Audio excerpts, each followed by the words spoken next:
Discover original के मुअज़्ज़ज़ नाज़रीन, अस्सलामु अलैकुम। प्यारे दोस्तों, आप सुन रहे हैं मसीहा और मैं हूं असद। इससे कबल आप मसीहा की 127 इकसात सुन चुके हैं। अब किस्त 128 मुलाहिज़ा फरमाएं। लेकिन इससे कबल आपसे इल्तमास है कि हमारे चैनल को सब्सक्राइब कर लें, बेल आइकन को क्लिक कर लें और साथ ही वीडियो को लाजमन लाइक करें, शेयर करें और कमेंट्स बॉक्स में अपनी आरा से हमें मुतल्ला लाजमन करें। आइए इस दास्तां का आगाज करते हैं। आज पहली बार मैं उसे किसी डर से सहमे हुए चूहे की सूरत में देख रहा था। वो उसने शंकर चांकिया के कब्जे से चुराई थी। शंकर चांकिया ही ने मुझे ये जिम्मेदारी सौंप रखी थी, क्योंकि एक तरह से रूमी और उसका साथी तारिक और डॉक्टर सैफ मेरे ही शिकार थे। यकीनी मौत को सामने देखकर वो एक ही सांस में कहता चला गया, तुम पाकिस्तान से यहाँ घास चरने आए थे? भोलानाथ बदसूर उससे फाड़ खाने वाली नजरों से घूरता हुआ धड़ा, तुम्हारी वजह से ये तीनों मुसीबतें भी यहाँ आ गईं। तुम जानते हो वो सीढ़ी हमारा शमशान घाट बन सकती है। पाकिस्तान में उन तीनों ने मुझे फांसी के तख्ते पर पहुंचा दिया था। गौहर शाह सफाई पेश करने लगा। हमारे कई अहम साथी पुलिस के हत्थे चढ़ गए और मैं पाकिस्तान से यहाँ शंकर चांकिया के कहने पर ही आया था, बल्कि बिग फोर के तहत हर जोनल चीफ को ऐसा करने की खास हदायत दी गई है कि वो ऐसी सूरत हालात में शट अप। भोलानाथ फिर धाड़ा, तुम अपनी बुज़दिलाना कमजोरी और नाअहली को छुपाने की नाकाम कोशिश कर रहे हो। जानते हो अगर ये बात बिग फोर तक पहुंच गई तो वो तुम्हारा ही नहीं हमारा भी बहुत बुरा हशर करके रख देंगे। वो हमें मारेंगे नहीं, लंगड़ा लूला करके भिखारी बनाकर मुंबई के फुटपाथ पर फेंकवा देंगे। तुमने हमें भी एक बड़ी मुश्किल में डाल दिया है जनाब, आप इसकी फिक्र। ताज ने दरमियान में अपने बास गौहर शाह का नमक हलाल करने की कोशिश चाही थी कि भोलानाथ ने उसे भी डपट कर चुप करवा दिया और गुस्से से दोबारा सोफे पर जा बैठा। लंबी नाल वाला पिस्तौल उसने अपने करीब सोफे पर ही फेंकने के से अंदाज में रख दिया। वो चंद लंबी लंबी सांसें लेते हुए शायद अपने पुरगायज इश्तियाल पर काबू पाने की कोशिश कर रहा था। जब उसकी चढ़ी हुई सांसें मामूल पर आने लगी तो उसके उबले हुए मकरूज स्याह गंजे चेहरे पर अब तेज से ज्यादा फिक्र और तशवीश के साए गहरे होने लगे थे। ऐसे में भोलानाथ का पारा डाउन करने की गर्ज से गौहर शाह ने भी चुप साथ लेने ही में आफियत जानी थी। मैं खिड़की के करीब पर्दे के अकब में इनकी बातें ही नहीं बल्कि हरकत और सकनात पर भी नजर रखे हुए हनूज सर तापया समात बना छुपा खड़ा था। भोलानाथ साहब, इसमें सारा कसूर मेरा भी नहीं है। यहाँ आकर मुझे कुछ और हकायक का भी इल्म हुआ है। कैसे हकायक? भोलानाथ खुद को संभाल चुका था। शंकर चांकिया ही ने मुझे बताया था कि अमारात और पाकिस्तान में हमारा नेटवर्क तबाह होने की एक बड़ी वजह डॉक्टर रमेश अग्रवाल है। वो इस पाकिस्तानी डॉक्टर सैफ के साथ अमारात में एक ही हॉस्पिटल में जॉब करते थे। दोनों के दरमियान मुल्की तआस्सुब पर बहस और कभी तल्ख कलामी होती रहती थी। हालांकि हमारे सिंडिकेट में सिर्फ अपनी जॉब को अहमियत दी जाती है, इसमें हुब्बुल वतनी, मुल्की तआस्सुब और ज़ाती दुश्मनी की कोई गुंजाइश नहीं होती। लेकिन डॉक्टर रमेश अग्रवाल ने बिग फोर के इन असूलों को तोड़ा है। उसने सिंडिकेट के इख्तियारात को अपने ज़ाती मफादात में इस्तेमाल किया और एक प्लानिंग के तहत अपने दुश्मन डॉक्टर सैफ के छोटे भाई आदिल को निशाना बनाते हुए हमें भी यूज टू करने की कोशिश की और हमारे ही जरिए आदिल को टारगेट करवा दिया। फिर उसे अगवा और बाद में कराकोट के मैदानी इलाके में जो जब्बार माही की मलकियत था में बने अस्पताल मुंतकिल करके इसका ऑपरेशन करवा के आज़ा एक चार्टर त्यारे में बैंकॉक भिजवा दिए। इसके भनक किसी तरह उसके बड़े भाई डॉक्टर सैफ को पड़ गई और वो हमारे लिए सरतापा इंतकाम बन गया। इसके बाद भोलानाथ साहब, वही हुआ। डॉक्टर सैफ ने अपने साथियों और बाज बहीख्वाहों के साथ मिलकर हमारे खिलाफ झंडे गाड़ दिए और आखिरकार पाकिस्तान से अमारात तक हमें बर्बाद करके रख दिया। यही नहीं, डॉक्टर रमेश को खुद भी अमारात छोड़ना पड़ा, अमरनाक मारा गया और सैफ यहाँ आ गया।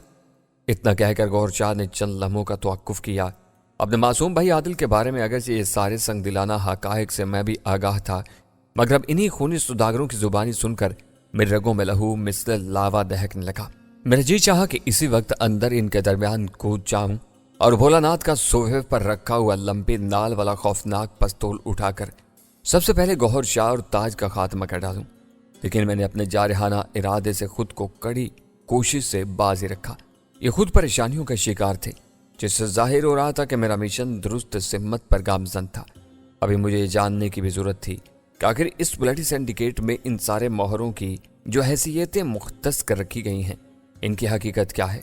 डॉक्टर रमेश समेत गौहर शाह और भोलानाथ, शंकर चांकिया वगैरह ये सब इस सिंडिकेट में क्या ओहदे रखते थे?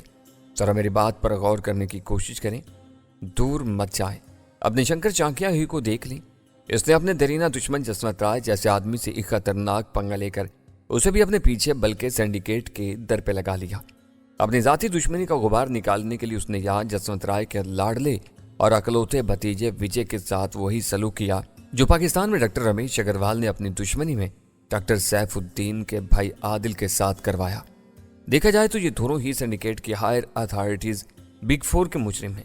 इन दोनों ने अपनी जाति दुश्मनी में हायर अथॉरिटीज के सबसे बुनियादी और अहम उसूल की सख्त तरीन मुखालफत की है। सैफ तो चलो मामूली आदमी था, मगर बावजूद इसके कि उसने हमें नाको चने चबवा डाले हैं, जबकि यहाँ जसवंत राय की हैसियत से कौन वाकिफ नहीं। वो मुंबई का एक बहुत बड़ा डॉन कहलाता है। अब आप ही फैसला करें कि मेरा कितना कसूर है। गौहर शाह अपने दिफा में इस हद तक मुदल्लल तकरीर करने के बाद खामोश हो गया।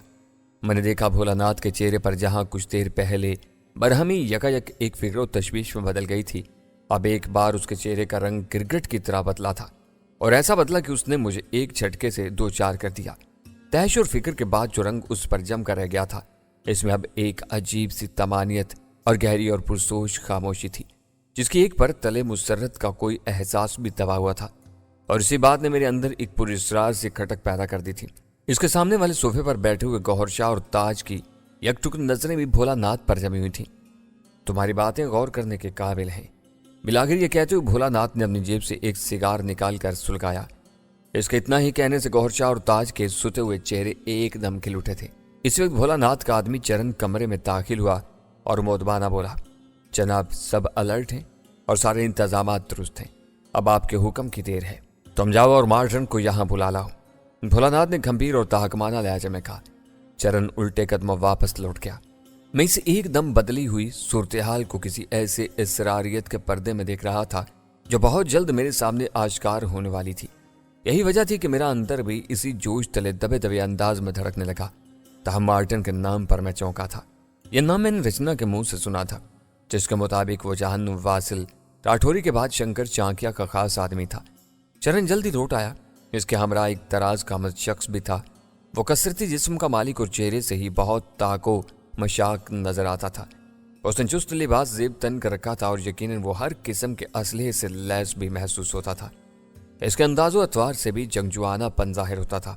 मार्टन, मेरे सामने बैठो, भोलानाथ ने इसे ताहकमाना लहजे में कहा। उसने फौरन उसके हुक्म की तामील कर डाली। चरण अलबत्ता भोलानाथ के बाजू की तरफ सरा अक्कम में चौकस खड़ा रह गया। मार्टन, यहां अब सूरत हालात बदल चुकी है, भोलानाथ ने उससे कहा। मार्टन के चेहरे पर कोई तासुर नहीं उभरा था, यूं जैसे वो हर किस्म के नाजिल होने वाले ऐसे हुक्म के लिए तैयार बैठा हो जो उसके लिए गैर मुतवक्का भी हो। भोलानाथ ने फिर उससे कुछ नहीं कहा और अपनी जेब से एक छोटा सा हैंड फ्री निकाल कर अपने कान पर चढ़ाया और अपने लिबास के अंदर सीने के दाएं मकाम में हाथ ले जाकर बाहर निकाला, जैसे उसने अंदर छुपी किसी ऑटोमेटिक डिवाइस का कोई बटन पुश किया हो। इसके बाद वो होली से किसी फ्रिक्वेंसी को दोहराते हुए बोला, भोलानाथ कॉलिंग, क्या मैं बिग फोर से मुखातिब हो सकता हूँ? इसके कान में लगे आले में शायद किसी ने कुछ कहा था जो जाहिर है मैं नहीं सुन सकता था, मगर जिसे सुनते ही भोलानाथ मोदबाना अंदाज में बोलने लगा। Yes big four, Shankar Rai के सिलसिले में एक अहम रिपोर्ट देना थी। दूसरी तरफ से शायद उसे यस का जवाब मिला था, लिहाजा वो बताने लगा, हायर अथॉरिटीज के हुक्म पर जब मैं नर्मदा से यहाँ मुंबई पहुंचा तो चंद और हकायक भी जानने को मिले। अब मैं शंकर चांकिया को जसवंत राय के चुंगल से छुड़ाने के लिए जसवंत राय के पाली हिल वाले ठिकाने पर हल्ला बोलने वाला था, तो यह हकायक बाज ठोस सबूतों के साथ सामने आए। तो मैंने पहले यही जरूर समझा कि आपके इल्म में ले आऊं, क्योंकि जोनल चीफ शंकर चांकिया रेड प्रिंसिपल का मुर्तकिब हुआ है।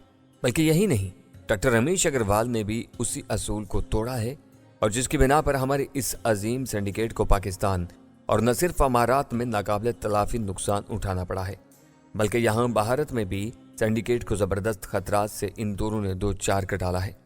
भोलानाथ इतना बताकर खामोश हो गया। उधर खुद मेरे अंदर जबरदस्त तमाशुकड़ी मची हुई थी। खूनी सुदागरों के यहाँ कुछ और खुफिया गोशे मेरे सामने जाहिर होने लगे थे। भोलानाथ के चेहरे से जाहिर हो रहा था कि वो खामोश नहीं था, बल्कि बहुत गौर और ध्यान से दूसरी जाने मिलने वाली हदायत या गुफ्तगू सुनने में मगन था। یہاں گوھر شاہ کی صفائی پیش کرنے اور کچھ حقائق سے پردہ اٹھانے کے بعد صورتحالات ایک دم بدل گئی تھی۔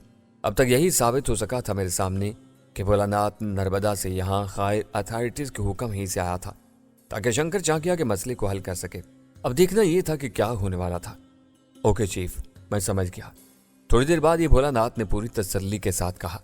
پھر اوور اینڈ آل کہتے اس نے رابطہ منقطع کر کے کان سے آلہ نکالا اور لباس کے اندر رکھ لیا۔ میں یک ٹک متوجہ تھا کہ بھولا ناتھ اور گوھر شاہ کیا کرنے والے تھے، جبکہ ادھر گوھر شاہ اور تاج کی مستفسرانہ سی نظریں اسی کے چہرے پر جمی ہوئی تھیں۔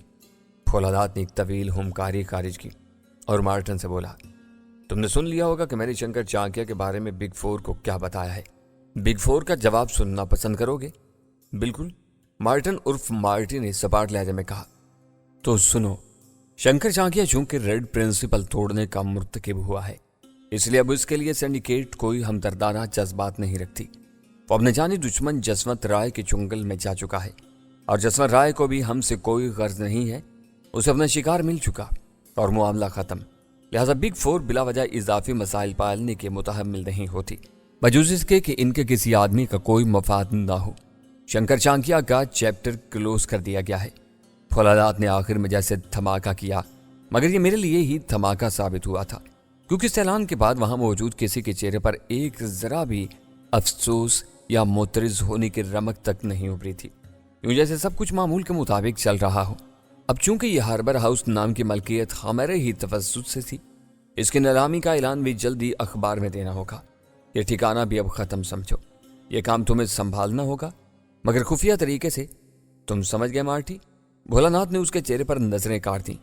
میں سمجھ چکا باس، مارٹی مودبانہ لہجے میں بولا۔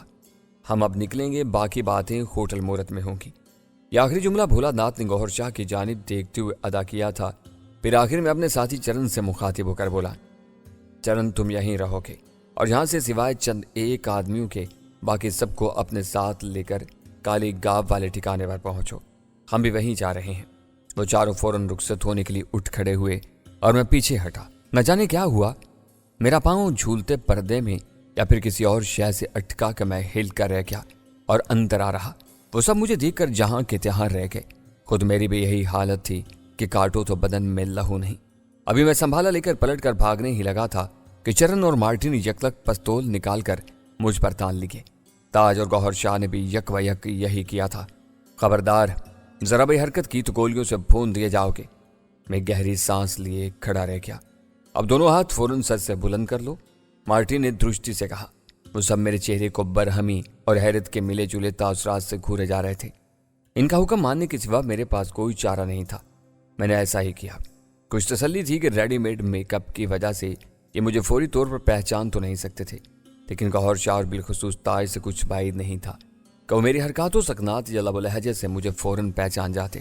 کون ہو تم اور یہاں کیسے آئے؟ بھولا ناتھ نے خونخوار نظروں سے مجھے گھورتے ہوئے پوچھا۔ چور ہوں اور کھڑکی کے راستے سے آیا ہوں، میں نے تسلی سے جواب دیا۔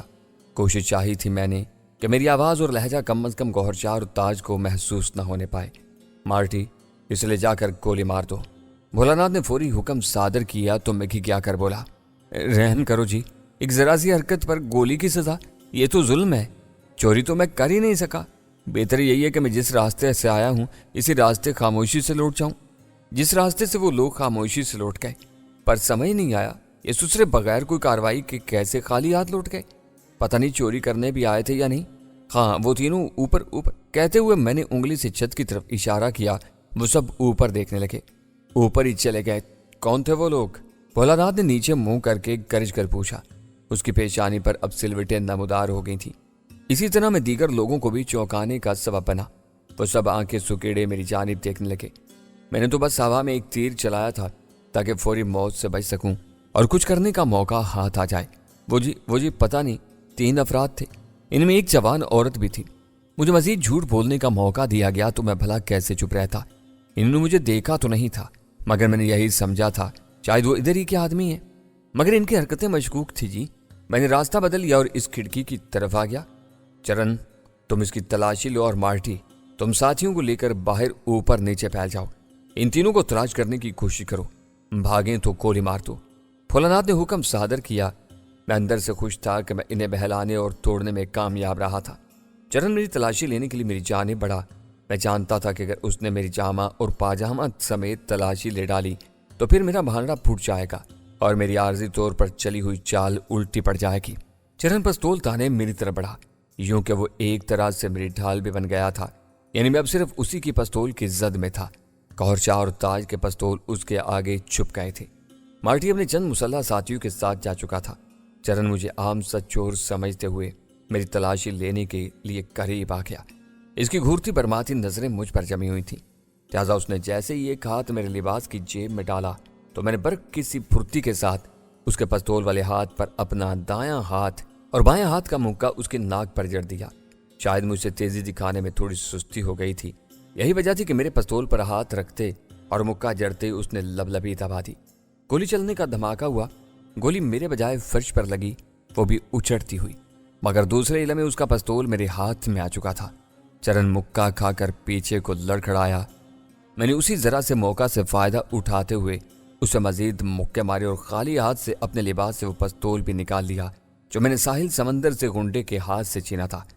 खबरदार, तुम सब मेरे दोनों पिस्तौलों की जद में हो, मैंने उन्हें ललकारा। चरण भी संभल चुका था।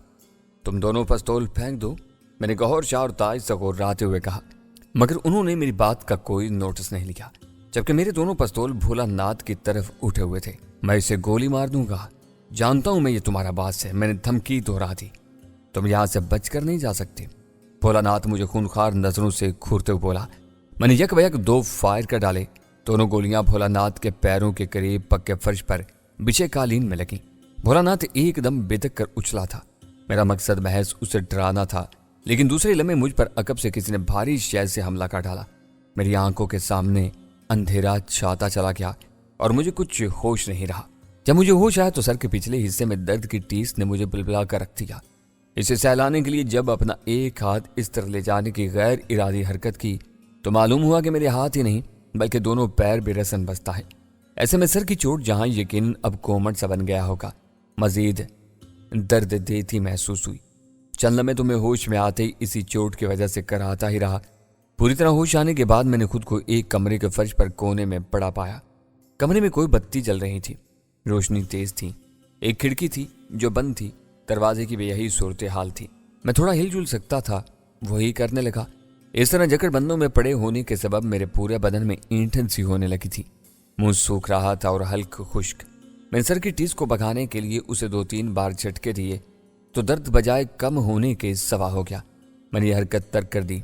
एक बार फिर करा, थोड़ा सा हिलजुल कर बाद में फिर ढीला पड़ गया और गुजरे वाकयात की तरतीब करते हुए मुझे इस बात पर सख्त पछतावा होने लगा कि मैंने अपने अक्कम में ध्यान क्यों नहीं रखा।